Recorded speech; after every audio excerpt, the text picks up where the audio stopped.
Welcome to மயாப்ரிஸ் maths academy. நம்ம இன்னைக்கு பார்க்க போகிற கொஸ்டின் MA 3151 பேப்பரில் யூனிட் 3லேருந்து ஒரு கொஸ்டின் பார்க்க போகிறோம். If u equal to tan inverse of x cube plus y cube by x minus y, then prove that x into dou u by dou x plus y into dou u by dou y equal to sin 2u அப்படின்னு சொல்லணும். இப்போ இந்த ப்ராப்ளத்தை பொறுத்தளவுக்கு நான் ஆயிலஸ் தியரத்தை use பண்ணி செய்ய போகிறேன். அது எப்படி நமக்கு தெரியும் இது ஆயிலஸ் தியரத்தை யூஸ் பண்ணி செய்யலாமா அப்படின்ட்டு? ஸோ இந்த ப்ரூஃப் பண்ண சொல்லியிருக்காங்களே, இதை பாருங்கள். இதை பார்த்த உடனே இங்கே பார்த்தீங்கன்னா எக்ஸை பொறுத்து டிஃப்ரென்ஷியேட் பண்ணுறோம், இங்கே ஒய் இருக்குது, அதே மாதிரி ஒய்யை பொறுத்து டிஃப்ரென்ஷியேட் பண்ணுறோம். இந்த மாதிரி இருந்துச்சுன்னா, ஏன்னா நம்மளோட ஆயிலஸ் தியரத்துலேயுமேயும் இந்த மாதிரி தான் இருக்கும். X into to you by to X, Y into to you by to Y, புரியுதா? இந்த மாதிரி லெஃப்ட் சைடு இருந்துச்சு அப்படின்னா ஆயிலஸ் தியரத்தை யூஸ் பண்ண வாய்ப்பு இருக்குதுன்னு அர்த்தம். ஸோ ஆயிலஸ் தியரத்தை எப்படி யூஸ் பண்ணலாம், எப்போ நமக்கு கன்ஃபார்மாக யூஸ் பண்ணலான்னு தெரியும் அப்படின்னா, இந்த கிவன் ஃபங்க்ஷன் வந்து ஹோமோஜீனியஸ் ஃபங்க்ஷனாக இருக்கணும். If you is a homogeneous function, then we have to show that this one. Understand? So இந்த uங்கிற given function homogeneous function இருந்துச்சுன்னா this equal to n into u, nங்கிறது degree. Okay, and then this equal to sometimes வந்து then prove that அப்படின்னு சொல்லிட்டு இந்த இதை கொடுத்துருப்பாங்க. x squared into dou squared u by dou x squared plus 2xy into dou squared u by dou x dou y plus y squared into dou squared u by dou y squared which is equal to what அப்படின்னு கேட்டுக்கலாம். So இந்த மாதிரி இருக்கும்போது நம்ம வந்து ஆயிலஸ் theorem நம்ம மைண்டில் click ஆகலை அப்படின்னா நம்ம என்ன பண்ணுவோம், இந்த யூவை வித் ரெஸ்பெக்ட் டு எக்ஸுக்கு பண்ணணும், திரும்ப செகண்ட் டெரிவேட்டிவ் பார்க்கணும், அதே மாதிரி இதை கண்டுபிடிக்கணும், அதே மாதிரி இதை கண்டுபிடிக்கணும். லென்த்தி ப்ராசஸ் இல்லையா? இதே என்னன்னா நமக்கு ஆயிலஸ் தியரம் நம்ம மைண்டில் கிளிக் ஆச்சுன்னா நமக்கு ஈஸியாக கண்டுபிடிக்கலாம். ஸோ ஆயிலஸ் தியரத்தை வச்சு யூஸ் பண்ணணும் அப்படின்னா ஃபஸ்ட்டு நம்ம செக் பண்ண வேண்டிய விஷயம், இது ஒரு ஹோமோஜீனியஸ் ஃபங்க்ஷனா அப்படின்னு செக் பண்ணணும், கிவன் ஃபங்க்ஷனா. ஸோ கிவன் ஃபங்க்ஷன் ஹோமோஜீனியஸ் ஃபங்க்ஷனா எப்படி செக் பண்ணுறது? ஆல்ரெடி நம்ம லாஸ்ட் வீடியோவில் பார்த்தோம், how to check homogeneous function. ஒரு ஃபங்க்ஷனுக்கு ஹோமோஜீனியஸ்ன்னு சொல்லணும் அப்படின்னா இந்த கொடுத்துருக்காங்களா கிவன் ஃபங்க்ஷன், இதை நம்ம இந்த மாதிரி எழுத முடியுமான்னு பார்க்கலாம். சிம்பிளாக முதல்ல பார்க்க வேண்டியது தேர்ட் ஸ்டெப்பு. ஒவ்வொரு டேர்ம்லேயும் டிகிரி வந்து சேமாக இருக்கா, அதுதான் தேர்ட் ஸ்டெப்பு. இது வந்து இப்போ பார்த்தீங்கன்னா ஃபர்ஸ்ட் டேர்மில் degree N, second term degree N, third term degree N, இங்கே power 1 n-1, so degree N, இங்கே டிகிரி என். ஸோ இப்படி ஹோமோ அப்படின்னாலே ஒரே மாதிரியா இருக்கான்னு பார்க்கணும். இங்கே பார்த்தீங்கன்னா இல்லை, power 3 power 1 power 1, so degree சேமாக இல்லை. இப்போ இதை பார்த்தீங்கன்னா X cube plus 2x squared Y minus Y cube. இப்போ இதை வந்து நம்ம வந்து எக்ஸுக்கு பதிலாக லேம்டா எக்ஸ் ரீப்ளேஸ் பண்ணி ஒய்க்கு பதிலாக லேம்டா ஒய் ரீப்ளேஸ் பண்ணி தான் கண்டுபிடிக்கணும் இல்லை, டைரெக்டாக பார்த்தோன்னே நம்மளால் சொல்ல முடியும். இங்கே இந்த டேர்மில் டிகிரி 3, இந்த டேர்மில் டிகிரி 3, இந்த டேர்மில் டிகிரி 3, ஸோ இது ஒரு ஹோமோஜீனியஸ் ஃபங்க்ஷன் அப்படின்னு சொல்ல முடியும். அல்லது இப்போ lambda X lambda Y substitute பண்ணாலும் நமக்கு கிடைக்கும், ஆனால் அது டைரெக்டாகவே நம்ம வந்து சொல்லிடலாம். இப்போ எக்ஸுக்கு பதிலாக லேம்டா எக்ஸ்னால் எனக்கு lambda cube x cube plus 2 into lambda squared x squared into lambda y minus lambda cube y cube. So lambda cube வந்து காமனாக இருக்குது, வெளியே எடுத்துட்டேன்னா lambda cube into x cube minus 2x squared y minus y cube. இதுதான் என்னோட given function which is equal to lambda cube into f of, that is f of x comma y. Understand? So இந்த மாதிரி போட்டு lambda x lambda y substitute பண்ணி நம்ம கண்டுபிடிக்கலாம். So first எடுத்தோன்னே நம்ம செக் பண்ண வேண்டியது கிவன் ஃபங்க்ஷன் வந்து ஒரு ஹோமோஜீனியஸ் ஃபங்க்ஷனா அப்படின்னு டைரெக்டாக பாருங்கள். பவர் 3 எல்லாமே சேமாக இருந்துச்சுன்னா அது ஒரு ஹோமோஜீனியஸ் ஃபங்க்ஷன். இந்த மாதிரி எக்ஸுக்கு பதிலாக லேம்டா எக்ஸ் ரீப்ளேஸ் பண்ணி கண்டுபிடிக்கணும்னு அவசியம் இல்லை, டைரெக்டாகவே நம்ம பார்த்துலாம். இப்போ நம்ம இதை எப்படி சால்வ் பண்ணுறோம் அப்படின்னு பாருங்கள். சொல்யூஷன். ஸோ கிவனில் இருக்கக்கூடிய அந்த டான் இன்வர்ஸ் ரைட் சைடு இருக்கு இல்லையா, அதை நான் லெஃப்ட்டுக்கு எடுத்துகிட்டு வந்துடுறேன். அப்போ என்ன ஆயிரும், tan u equal to x cube plus y cube by x minus y. இப்போ நான் இதை என்ன பண்ணிக்கிறேன், which is equal to இதுதான் f of x, yன்னு எடுத்துக்கிறேன். ஓகேயா? அப்போ இங்கே எனக்கு f அப்படிங்கிறது tan uக்கு ஈக்குவல். அண்டர்ஸ்டாண்ட்?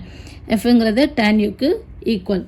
சம்டைம்ஸ் வந்து உங்களுக்கு இந்த ஃபங்க்ஷன் வந்து in terms of X y இசட்டில் கொடுத்துருக்காங்க அப்படின்னா இந்த மாதிரி கேட்குறாங்க, x into to you by to x plus y into dou u by dou y plus z into dou u by dou z equal to something சொல்லியிருக்காங்க, அல்லது equal to என்னன்னு கேட்டாங்கன்னா இதுவும் ஆயிலஸ் தியரம் தான். இங்கே என்ன சொல்லியிருக்கோம், in terms of x and ஒயில் இருக்கனால n இன்ட்டு யூ, அதே மாதிரி இங்கேயும் in terms of x into y into z, x y இசட்டில் இருக்கனால n இன்ட்டு யூ தான், சேம் ஃபார்மேட் தான். ஓகே, ஸோ இப்படி கொடுத்தா ஆயிலஸ் தியரம் யூஸ் பண்ண முடியாது அப்படின்ல இதுக்கும் நம்ம யூஸ் பண்ணிக்கலாம். சரி, இப்போ நம்ம ப்ராப்ளத்துக்கு வருவோம். இப்போ நான் என்ன பண்ண போகிறேன், இந்த ஃபங்க்ஷன் ஒரு ஹோமோஜீனியஸ் ஃபங்க்ஷனான்னு செக் பண்ண போகிறேன். ஸோ நான் அதுக்கு என்ன செக் பண்ண போகிறேன், எஃப் ஆஃப், அதாவது எக்ஸுக்கு பதிலாக லாம்டா எக்ஸ் ரீப்ளேஸ் பண்ணுறேன், ஒய்க்கு பதிலாக லாம்டா ஒய் ரீப்ளேஸ் பண்ணுறேன். ஓகே, ரீப்ளேஸ் பண்ணும்போது எனக்கு equal to lambda power N into F of X Y எழுத முடியுதா அப்படின்னு பார்ப்போம். விச் இஸ் ஈக்குவல் டு, இப்போ எக்ஸுக்கு பதிலாக லாம்டா எக்ஸ் போட்டேன்னா lambda x the whole cube plus lambda y the whole cube by lambda x minus lambda y. மேலே ரெண்டுலேயுமே lambda cube x cube, lambda cube x cube. So lambda cube காமனாக இருக்குது. மீதி உள்ள என்ன இருக்குது, x cube plus y cube divided by, கீழே lambda காமனாக இருக்குது, உள்ள என்ன இருக்குது, எக்ஸ் மைனஸ் ஒய். இப்போ இங்கே லாம்டா கியூப்பில் ஒரு லாம்டாவும் ஒரு இதுவும் கேன்சல் ஆகி நமக்கு என்ன கிடச்சிரும், lambda squared into F of X y எழுதிக்கலாமா. X cube plus y cube by x minus y தான் என்னது, என்னோட f of X y. So எனக்கு என்ன கிடச்சிச்சு, which implies f of lambda x, lambda y. அதாவது எக்ஸுக்கு பதிலாக லாம்டா எக்ஸும் ஒய்க்கு பதிலாக லாம்டா ஒய்யும் சப்ஸ்டியூட் பண்ணும்போது எனக்கு இந்த மாதிரி lambda power N into F of x ஒய்ன்னு கிடச்சிருச்சு. தேர்ஃபோர் இந்த எஃப் எனக்கு ஒரு ஹோமோஜீனியஸ் ஃபங்க்ஷன். புரியுதா? Therefore f is a homogeneous function of degree, இதுதான் எனது பவரில் இருக்கு இல்லையா, பவர் என்னு போட்டிருக்கோமா ஃபார்முலாவில், டிகிரி n. இங்கே டிகிரி என்னது, number 2 of degree 2. Understand? So by Euler's theorem. So therefore by Euler's theorem என்ன ஆகுது நமக்கு, பை ஆய்லர்ஸ் தியரம் ஃபார்முலா என்ன சொல்லுது, ஆய்லர்ஸ் தியரத்தில் first one x into doe by to x plus y into doe by to y equal to n into u. அதை தான் apply பண்ண போகிறோம். X into to you by to x plus y into dou u by dou y equal to n. என்னங்கிறது நமக்கு degree 2. So 2 into u. நம்ம என்ன function எடுத்திருக்கோம், f இல்லையா. ஸோ யூக்கு பதிலாக என்ன போடுறேன், எஃப். எஃப்ங்கிறது தான் என்னது, homogeneous function. Given function u வந்து ஹோமோஜீனியஸாக இல்லை. ஓகே, எஃப்ங்கிறது ஹோமோஜீனியஸ் ஃபங்க்ஷன். அண்டர்ஸ்டாண்ட்? இப்போ எஃப்க்கு பதிலாக என்ன பண்ணணுமா, எஃப்ங்கிறது என்னென்னு அர்த்தம், tan u. அப்போ எஃப்க்கு பதிலாக நான் tan u சப்ஸ்டியூட் பண்ணுறேன். எஃப் இருக்க இடத்துல நமக்கு tan u இருக்குது. So x into doe by to x of tan u plus y into doe by to y of tan u equal to 2 into tan u. புரியுதா? So which is equal to, which implies இப்போ tan u-வை எக்ஸை பொறுத்து differentiate பண்ணும். tan u-வை எக்ஸை பொறுத்து differentiate பண்ணும். இது வந்து யூவில் இருக்குது. ஸோ ஃபஸ்ட்டு யூவை பொறுத்து டிஃப்ரென்ஷியேட் பண்ணிவிட்டு நெக்ஸ்ட் என்ன பண்ணணும், எக்ஸை பொறுத்து டிஃப்ரென்ஷியேட் பண்ண போகிறோம். ஸோ எக்ஸ் இன்ட்டு இப்போ tan u-வை யூவை பொறுத்து டிஃப்ரென்ஷியேட் பண்ணோன்னா நமக்கு என்ன கிடைக்கும், அதாவது doe by doe u of tan u என்னது, secant square u. Secant square u. இது இதோட முடியலை, ஏன்னா இங்கே இன் டேர்ம்ஸ் ஆஃப் நம்ம வித் ரெஸ்பெக்ட் டு எக்ஸ் பண்ணணும். அதனால into to you by to x. புரியுதா? ப்ளஸ் ஒய் இன்ட்டு இங்கே வந்து டைரெக்டாக ஒய்யை பொறுத்து பண்ண முடியாது. அதனால ஃபஸ்ட்டு யூவை பொறுத்து டிஃப்ரென்ஷியேட் பண்ணுவோம். அப்போ tan யூவை யூவை பொறுத்து பண்ணும்போது எனக்கு சீக்கன் ஸ்கொயர் யூ கிடைக்கும் into to you by to y. Okay, which is equal to 2 tan u. இப்போது ஒரு சீக்கன் ஸ்கொயர்டு யூவால் நான் என்ன பண்ணுறேன், ரெண்டு பக்கமும் டிவைட் பண்ணுறேன். Divide by secant squared u on both side. Then I get x into to you by to x plus y into to you by to y equal to 2 tan u into 1 by secant squared u. Understand? அதாவது 2 tan u by secant square u. அவ்வளோதான்.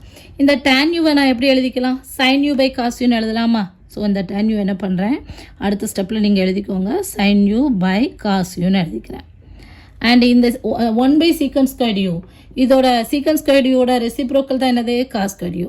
அப்போது 1 by secant square யூக்கு பதிலாக நான் என்ன பண்ணுறேன், cos square யூன்னு போடுறேன் into cos square you. அப்போ என்ன ஆயிடுது, ஒரு காசும் கேன்சல் ஆகிடுது.